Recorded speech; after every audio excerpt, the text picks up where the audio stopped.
Hello YouTube, I am back from EVO Japan. I had an amazing time. It was so much fun. And I kind of want to just use the time while it's fresh to kind of just go over what my experience was overall as a competitor, as I played in KO and Street Fighter, and then moving into just being a spectator there.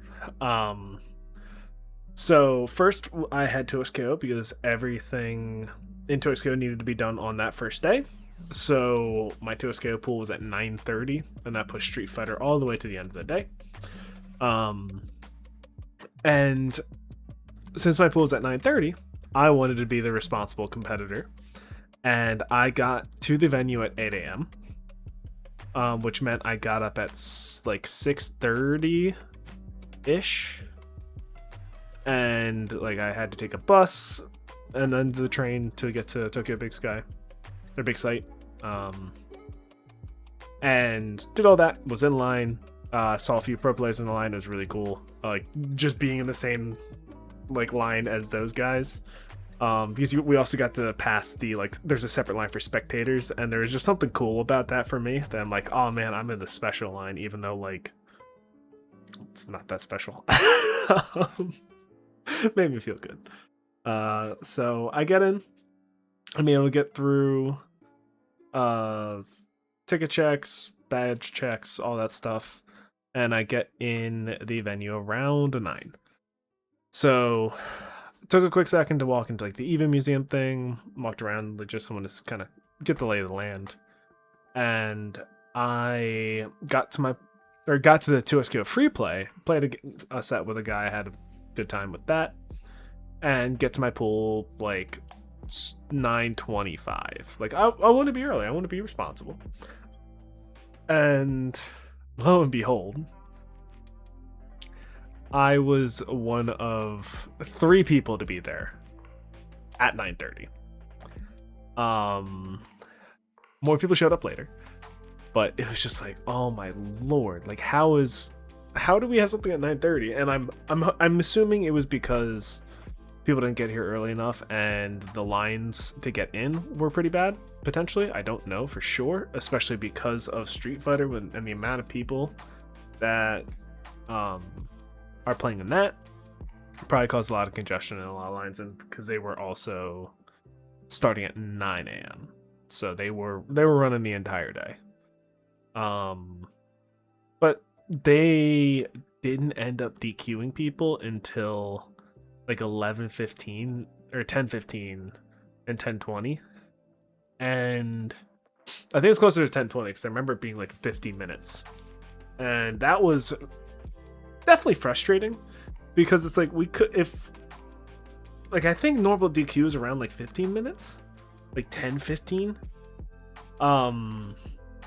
So the fact that we didn't get that, and we delayed it to the point where the entire pool probably could have been done in that 50 minutes, was definitely frustrating. But at the end of the day, I lost in winter semis, and then made it out in the losers bracket, which took a giant weight off my shoulders because this was my first event like competing in, really. Like I've done some stuff, like I went to the Smash Brothers Major Pound before, and I went to a local at my college for Street Fighter when like I was not good at the game. So this was like my real like start of the journey for playing fighting games like in a competitive sense. So I was very nervous, but my goal that I had was I wanted to make it out of a pool in one of the games. And being able to do that at the 9:30 and just at the start of the day, and I'm done, and like I started the entire experience, it lifted a huge weight off my shoulders. I was stressing about like which team to pick and stuff. I just reverted to Ari Echo because that's what I had most practice on and most playtime on. And we'll get back to that kind of notion later. And so I was able to make it out of pools. which earned me, I think, the Blood Moon pack for 2XKO, which I'm super excited about because those skins are cool. And like it's like a nice little like, man, I won a prize. Like that felt good. And not just a participation. Hey, I signed up and I get the Akali skin. Like I think I get everything else. That made me very happy. I was like, and I had my pool at like 12 to keep going.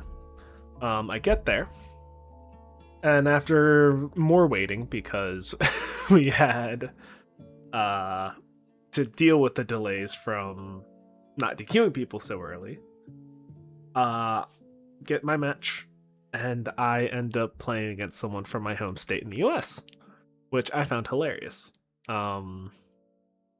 Just a weird, ironic situation of I go across the entire world and I end up playing someone who is from my area. So it was fun. I was able to beat them, which led me to end up 3-2 when I got knocked out in the following match. And it was the best thing that could have happened because the person I lost to was just better than me. There was no, oh man, like I fucked up this combo, or like I got happy birthday too much, or anything like that. They were just better. And obviously I want to get to that point. I want to keep improving. I want to keep doing better. And like, it does fuel me to get better. But there was no regret in the moment, which was very like freeing for me, because it's like, okay, like, yeah, I could have won my winter semis match or something because it was a close match, but like, the person deserved to win. And this is not johnning them. They were great. They were super friendly. Like, it was a winnable match. This one I would not consider a winnable match for me at the time. And so I got to exit with my head held high. Like, I accomplished my goal. I went further than my goal because I won a match after my pool. And I just got to enjoy. Whatever I did in Street Fighter, I didn't think at the time would affect me. I got in my head later. But it was such a great experience. I had, other than that DQ stuff, I had zero issues. Like the TOs were nice. I don't want to blame them as well. They super friendly. They were like super apologetic too. It's clearly not their call. The PlayStations that I played on for 2XKO had zero issues. Didn't feel any lag, didn't feel anything like that. I know that happened a little bit later in the tournament, but it seemed like it was a monitor thing, not a console thing. So yeah, I had a ton of fun with that. And then I had my Street Fighter pool later. And throughout the day, I'm starting to kind of feel it more, and like, man, I really want to do well in Street Fighter. And like, after watching 2XKO for a bit too, it's like, I don't know, I didn't want to embarrass myself, I think was the way I described, or I was thinking. It's like, I don't want to go 0-2. That was kind of like the next thing for me. It's like, I just don't want to go 0-2. I need to win a game. And 8 o'clock finally comes around. I get to my Street Fighter pool, and for some reason I had to buy. I think it's because I just signed up early enough. And I got lucky. Don't know why. But I was playing a guy, I was playing the winner of a match, and it was a Manon versus a Sagat.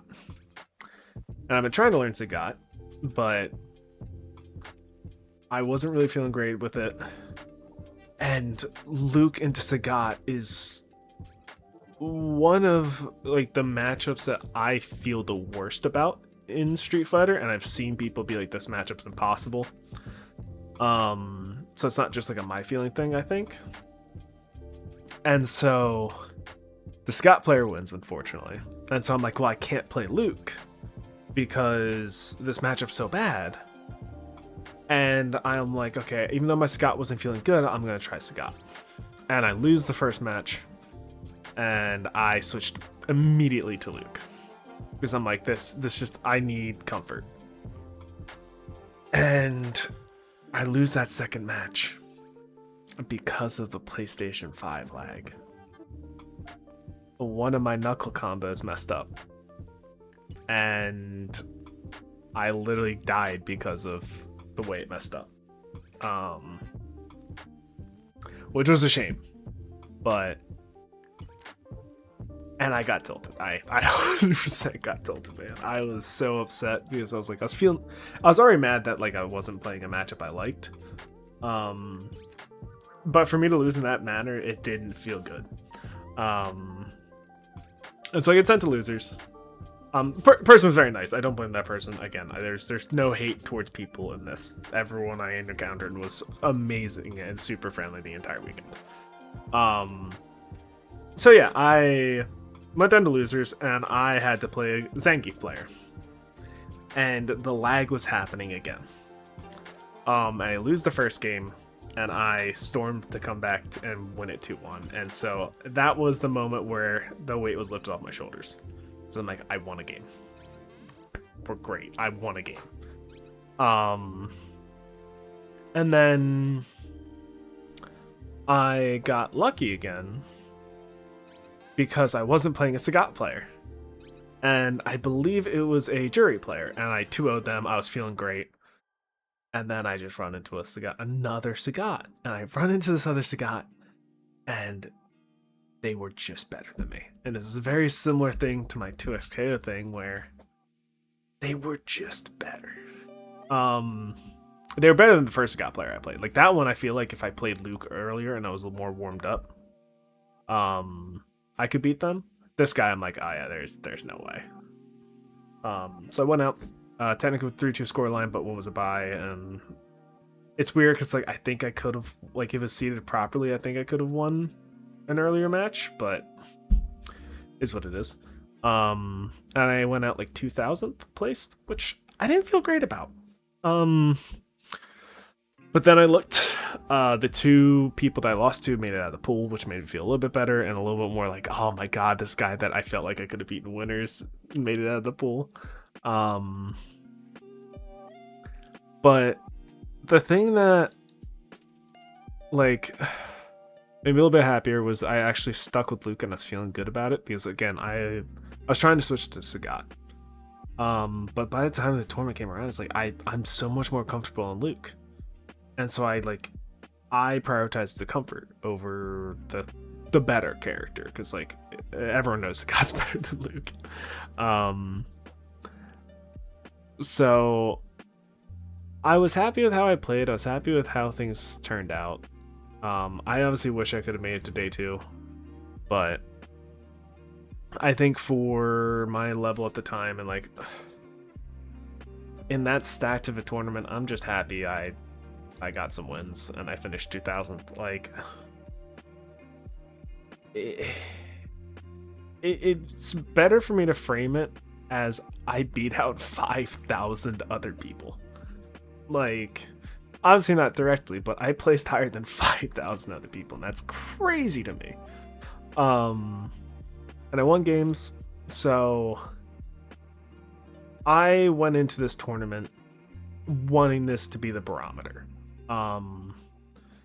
Because I had a bunch of stuff happen where I didn't have internet for pretty much 6 months, and I wasn't able to play, I wasn't able to get better, and like it really stunted my growth and where I was. And I traveled more when I did get internet, and so like I wasn't feeling the most prepared. But the way I wanted to use this tournament is like, I'm going to be in Japan next year at the same time, so I want to see the difference when I go to Japan or EVO Japan in 2027. And who knows if I do or not, because something might happen where I'm like, oh, I hate fighting games, I'm never playing them again. I don't think it's gonna, but good. I just wanted to use, but I want to use this as a future like measuring stick, to see how much I improved, just kind of see where I'm at. So I was very happy with that. I was pleasantly surprised because like going into it, I honestly wasn't even sure I was going to win a game because I was feeling that bad about where I was. So yeah, overall great on the comp side. Spectator side, some amazing tournaments. Like so much was fun. Like from the spectator's angle, so much was fun, and it was actually like almost hard to catch all the stuff I wanted to watch because I'm not just a Street Fighter person. I love all of it. So like watching all the finals, like Fatal Fury was happening with like where the semifinals were also happening for Guilty Gear, and like it was like trying to watch like 3 different screens at once was difficult, but it was fun. I think my favorite part was when I was trying to watch pools, and like I went on the Tekken side because Street Fighter was. I'm also more of a Tekken spectator fan than Street Fighter, but it was also much more manageable to try and watch in these games. Like huddled around the monitors of just like pools not being streamed, like that was like so cool for me. And I think that like probably was my highlight of everything, where like just kind of being with other people who are just interested in watching these 2 people play. Like no stream, no theatrics, no nothing, just vibes. So I love that. I do think Tekken was the best top 8. That was so crazy. Like Street Fighter was also really fun. But I think Tekken was my favorite. The booths and everything was cool. I got to play Tokon, which like I don't have a ton of thoughts on it really, because I would need to like I want to get hands on it for a longer period of time. But like it seems fun. It seems polished. I actually like Shuri being in it. Not necessarily over T'Challa, but like I'm happy Shuri's there. Hulk is kind of like a mad one for me. So I thought that was cool. Other than that announcement, there wasn't a ton. I was really hoping for a virtual Vita thing, but we didn't get that. Nothing for Street Fighter. Really sucks. Like, I kind of wish they just did the Ingrid gameplay trailer there like the first day or something, and then had the demo booth or I don't know. But yeah, there wasn't a ton of announcements, which was kind of a shame, but yeah, it's what it is. Like, we're here for the vibes and the competition, not inherently as like a game announcement show. So the Viral collab, grabbed a jersey because those things are fire. So especially when I do my Overwatch watch parties, I'll have a OWCS Japan thing, which would be fun. But yeah, overall I had a wonderful time. Obviously there were issues, but that's expected with a tournament of that size, and it apparently is better than last year, especially with like AC and stuff. So you know, just kind of hope it gets better and better. So I'm really excited to go next year. I'm really excited to do more stuff like this. Really excited to kind of grind fighting games, and like I don't have the like, oh, I need to wait for this. It started. Like I'm in my grind. I'm in the training aspect and trying to get better and doing all this stuff. So hopefully I am more active on YouTube in terms of posting gameplay, because like it's a little weird thing for me, because like somehow this yapping video is easier for me to do than just pure gameplay. But if somehow you made it this far, please give me a like and subscribe. Like the number going up makes me happy, and I'm trying to grow an audience just to connect to more people, not inherently like delusions of grandeur where this is gonna be my job or anything. Like it's just kind of one of those like having those recurring viewers, like especially from like Twitch, that like those are always my favorite interactions. So, and can make some good friends. So thank you all for listening to me ramble for a while, and I hope you have a wonderful, wonderful day and or night whenever you're watching this.